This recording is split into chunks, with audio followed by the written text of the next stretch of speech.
They wanted their own catering, but it will be the Senate who will pay for it. Walang obligasyon po yung Senado para magbigay ng pagkain, whether sa prosekusyon o sa depensa. Huwag po tayo magdrama-drama dito. Meron ng pera yung OVP para dito. Kababayan natin, humarap po talaga siya sa paglilitis. No? At harapin po talaga yung mga usapin. Hindi ho magpunta kung saan man ho siya nagpupunta. Kasi mahalaga po talaga na hindi po iwanan ng ating pong pangalang Pangulo sa kanya pong mga abogado yung pong pagharap sa usapin po na ito. We have seen it in the Corona impeachment proceedings, no, na Chief Justice Corona was there. Kasi tingin ko, ang kanyang pagtingin, talagang wala siyang kasalanan. And if he will get convicted, and eventually he was convicted, he can look at everyone straight in the eye na, o sige, convict niyo ako, pero wala akong kasalanan. Yan yung inaasahan ng mga kababayan ho natin na gagawin po sana ng ating pong pangalang Pangulo. And she hasn't done it in the last 3 weeks. No? So, we leave it to her. If that is her way of coping with this particular proceeding, then we will let her be. Yun yung una. Pangalawa, syempre, yung sa catering, katulad na po ng binanggit natin, parang binubuksan sa kaso yung pong Senado. Kasi they wanted, it's, to be clear, hindi po OVP yung nag-request lang nito. It was signed by the Vice President herself na they wanted their own catering, but it will be the Senate who will pay for it. Hindi ba? Ang amin nung pagtingin doon, walang obligasyon po yung Senado para magbigay ng pagkain, whether sa prosekusyon o sa depensa. Yun yung una. Pangalawa, meron mo naman pong sariling mga budget, general budget, yung pong House, tsaka po yung OVP, para sa ganito pong mga kalagayan. Ano? So, we have been seeing in social media na yung supporters of the Vice President, parang gusto daw po nila na, I don't know, to have a fundraising campaign for the lawyers. Pero, wag ho tayo magdrama-drama dito. Meron ng pera yung OVP para dito. So, it is just a matter of the Vice President actually signing off for the office.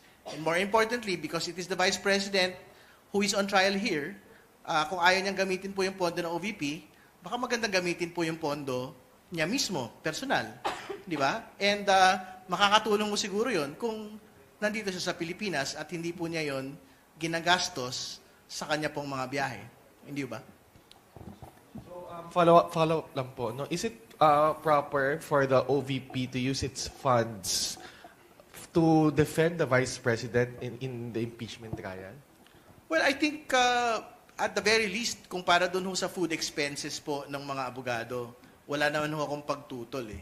I mean, for her defense, wala ho tayong pagtutol. Pero ang understanding ho natin kasi, yung pong mga abogado ay volunteer lawyers po of the Vice President. No? So, we will leave it at that. Pero kung sa pagkain at pagkain naman po, I think it's a legitimate use of the OVP funds naman po. So, tingin ko pwede ho nilang gamitin yun. Pero kung halimbawa, they have concerns, no? Kung pwede bang gamitin yung OVP funds para sa pagkain ng kanya pong paglilitis, di parang dapat magmula po ito sa personal na pondo na lang po siguro ng ating pong pangalawang Pangulo. Hi, Kong Terry. Tatanong ko lang din po ulit yung nabanggit nyo kanina na the prosecution will comply with the Senate Impeachment Court's decision regarding yung proposal po na isalang muna yung defense. How will this affect, though, yung flow ng paglilitis? Lalo na ngayon pa lang po, meron tayong nakikitang mga nagiging problema sa side comments, mga interruptions sa floor. Paano po maapektuhan din, especially because this is a very public procedure that everybody's watching? Well, una ho sa lahat, whether naman humauna kami for the next article o ipauna po yung depensa para sa first article, which is yung threats article, yung pong interruptions saka side comments, mangyari naman po yun eh. So, inaasahan ho namin yun whether tumawid na po to confidential funds misuse or pabayaan po yung depensa na ilatag po yung kanila pong presentasyon for the threats article. So, wala ho yan problema. We can adjust irrespective of what the Senate Impeachment Court would decide the sequencing will be. No? So, antayin po namin. Hopefully, by Wednesday, kung meron na ho silang pagpapasya dito po sa bagay po na ito. Pero sa tingin niyo po, Kong, mapapabilis ba yung flow ng impeachment kung ito yung maging bagong setup ng procedure? Tingin ko, pareho lang naman yun. Kasi, I'm quite certain meron na naman pong idea yung pong depensa as to how they will present their evidence for each and every article. No? So, ibig sabihin, iuusog lang, ifo-front load lang yung pong kanila pong presentation of evidence. So basically, magkasabay na po yung presentasyon. Mauna yung prosecution, then yung depensa, after which mag-move on na po to the next article. No? So, wala ho tayong strong feelings against it. No? So, kung yan po yung magiging pagpapasya ng Senate Impeachment Court, then the prosecution will comply.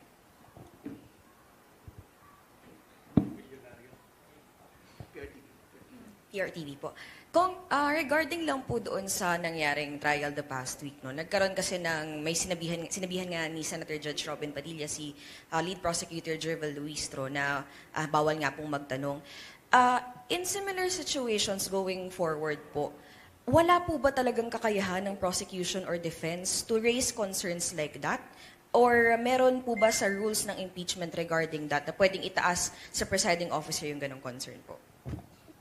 Well, katulad na po ng una ho sa lahat, ang pagtingin ho natin, pwede magtanong. Yung pong mga prosecutors, para maglinaw doon po sa mga particular na tanong. Kasi pwede naman ho talagang hindi halimbawa naunawaan yung pong konteksto ng tanong. Or hindi ho malinaw na malinaw yung pong pagkakabitaw ng pong tanong. Tingin ko, pwede naman hong magtanong yung pong mga prosecution at yung pong depensa sa mga senator judges kung clarification lang po on the question yung pong pinag-usapan. And in that context, between Senator Judge Robin Padilla and lead prosecutor Jervil Luistro, nakita naman ho natin na it was not questioning the senator judge, it was really raising a clarificatory question on the question or remarks made by Senator Judge Padilla. But katulad po ng binanggit ko na, moving forward, I think it is something that we might raise before the Senate Impeachment Court to clarify. Kasi yung pong pagkakalapag nung pong pahayag ni Senator Judge Padilla, nung pong talastasan nila, it sounded like a Senate Impeachment Court policy. Kasi anong sabi niya? Walang karapatang magtanong. So ano ho yun eh? It sounded to us as a Senate Impeachment Court policy which hopefully the presiding officer will clarify moving forward. Kasi nga, katulad na sinabi ko na kanina, parang wala naman ho dapat problema kung humingi ng paglilinaw sa mga tanong. Yung pong prosecution or defense sa atin pong mga senator judges. Kung last one na lang po, yung sub judice rule kasi naririnig na natin siya time and time no, recently. Paano po ba siya nag-a-apply? Who can raise it up? Is it coming from the prosecution, defense, senator judges? And kanino po applicable yung rule na yun? Applicable ho yan ho sa lahat, no? Nung pong mga miyembro ng prosecution, ng defense, at sa lahat po ng mga senator judges. No? Pero we appreciate po yung liberality na iginagawad ng ating pong presiding officer sa lahat po ng panig. Kasi siyempre, mahalaga po talaga na makapaglinaw din po tayo sa ating pong mga kababayan. Ano? So, hanggat maaari naman po, iniiwasan din namin talaga na makapagbigay ng mga partikular na mga detalye, lalo tigit yung parang ikinakampanya, yung pong amin pong mga posisyon. Ano? So, hopefully, moving forward, magiging maingat pa rin yung lahat po ng panig, whether senator judge, defense at prosecution para tumalima sa sub judice rule po ng Senate Impeachment Court.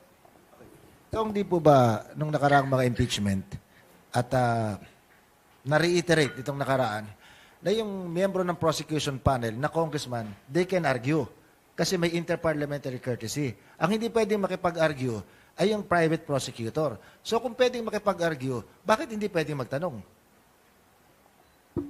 To be clear po, lahat naman po, whether public or counsel for the prosecution, ay pwede pong magbigay ng pahayag or pwede pong magtanong sa course ng atin pong paglilitis. No? To be clear, no? So hindi lang po naman para sa mga prosecutor, congressmen, yung pong bagay po na ito. Kaya nga, at hindi naman po kailangan yung pong mga posisyon sa totoo lang. Yung pong paggalang lang sa bawat isa, na halimbawa, hindi ko talaga naintindihan yung tanong.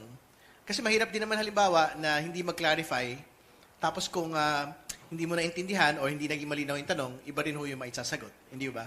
So I think basic ko na paggalang ho sa bawat isa lang. Ito pong bagay naman po na ito. Ito yung argumentative question. Di ba, kayo, as a lawyers that you are, pwede namang i-rephrase yung tanong Ginagawa din ng media yan para hindi argumentative. Pero the same answer ang mai-elicit doon sa tinatanong.